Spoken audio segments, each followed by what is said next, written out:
Le débat sur la philosophie africaine, c'est avant tout une quête passionnée d'authenticité de la pensée africaine. Une interrogation profonde sur ce qui pourrait constituer une pensée propre à l'Afrique. Existe-t-il vraiment une philosophie africaine au sens strict du terme? Ou bien l'Afrique n'a-t-elle produit que des sagesses, des pensées collectives, certes riches, mais non systématiques? Cette question est au cœur d'un débat houleux qui a animé et continue d'animer le monde intellectuel, aussi bien africain que celui d'ailleurs. Et dans ce débat, une notion cristallise les tensions. Il s'agit bien évidemment de l'ethnophilosophie.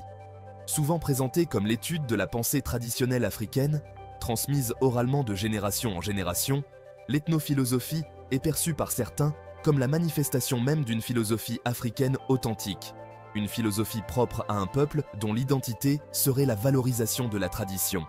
À ce niveau, il faudrait noter et souligner l'importance des penseurs qui tentent de déterminer l'identité même de la pensée africaine.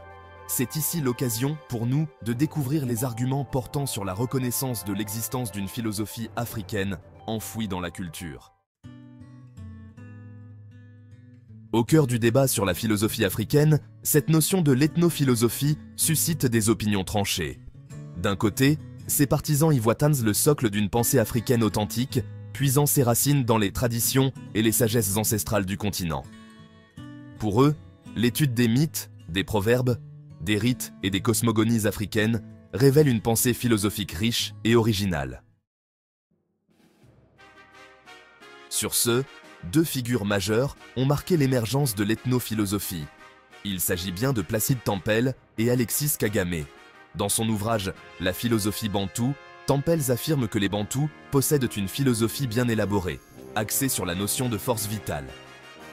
Il tente de démontrer que cette vision du monde imprègne tous les aspects de la vie sociale et culturelle des Bantous. Cette conception dynamique de l'être influence les mœurs, la science, la politique et la religion des Bantous depuis leurs ancêtres. C'est dans ce sens qu'il affirme dans la philosophie bantoue que cette ontologie existe.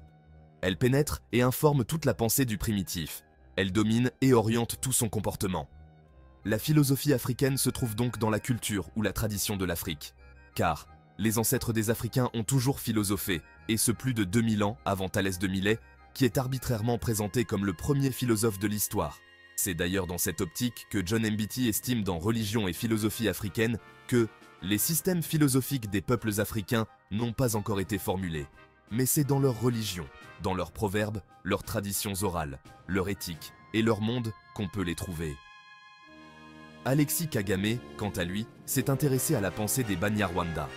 Dans son œuvre majeure, la philosophie bantoue rwandaise de l'être, il met en lumière une ontologie complexe, fondée sur une hiérarchie d'êtres et une conception dynamique du temps.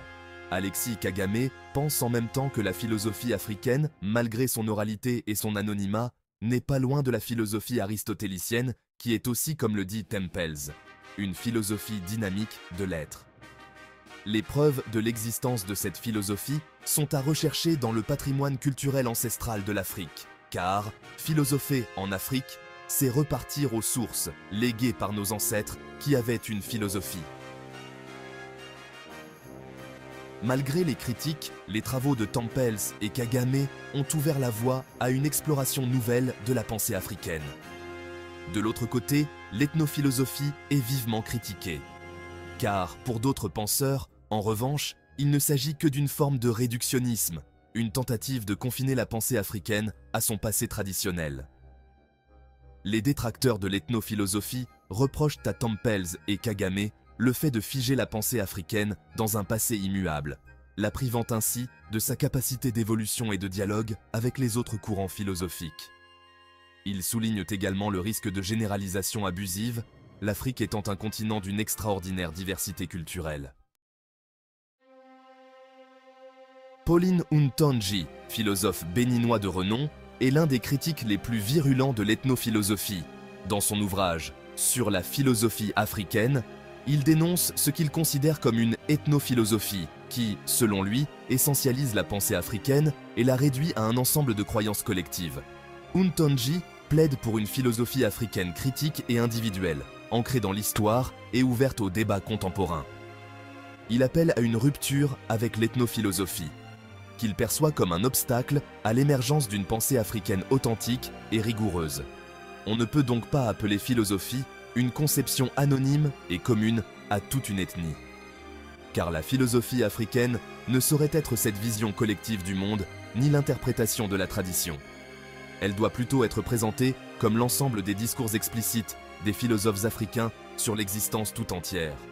Or, par manque de connaissance des philosophes et des systèmes philosophiques africains, Campbell et Kagame ont travaillé sur les contes, les mythes, les fables, les croyances spirituelles et la littérature orale des Bantous, pour vouloir prouver l'existence de la philosophie en Afrique.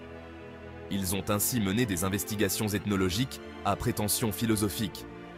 Par conséquent, ils ont fait de l'ethnophilosophie, c'est-à-dire un simple prolongement de la pensée spontanée, des mythes, des fables, ce qui est contraire à la philosophie. À cet effet, Pauline Hauntonji propose dans son ouvrage sur la philosophie africaine que les philosophes africains, pas plus ceux des autres continents, ne doivent avoir honte de philosopher vraiment, de penser méthodiquement et rigoureusement, dans et à travers la conceptualité léguée par la tradition sous l'étiquette de philosophie. En d'autres termes, les Africains bantous doivent vivre une expérience mondiale, comme les autres peuples en étudiant le monde, l'homme et Dieu, avec leurs raisons critiques. Car la philosophie, quelle que soit la façon dont on la définit, ne saurait être une vision inconsciente et collectiviste du monde. Elle est critique, rigoureuse et perpétuellement en quête de sa propre justification. Marcien Towa, philosophe camerounais, rejoint Hauntonji dans sa critique de l'ethnophilosophie. Il dénonce la confusion entre tradition et philosophie et affirmant que la première ne saurait être réduite à la seconde. Selon lui, la philosophie est un exercice critique et rationnel qui exige un effort individuel, tandis que la tradition relève d'un héritage collectif souvent empreint de mysticisme. Towa plaide pour une philosophie authentiquement africaine qui, tout en reconnaissant l'importance de la tradition, serait le fruit d'un dialogue critique avec les autres courants de pensée.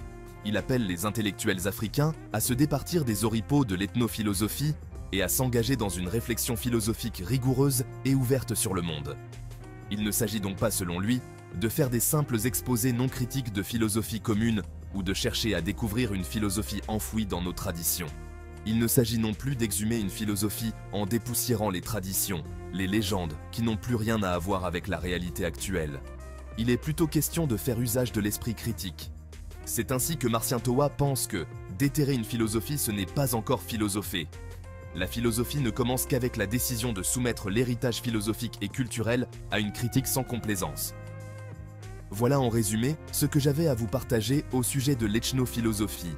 Si vous avez aimé la vidéo, laissez un pouce bleu, abonnez-vous et surtout partagez la vidéo autour de vous pour nous encourager à en publier plus.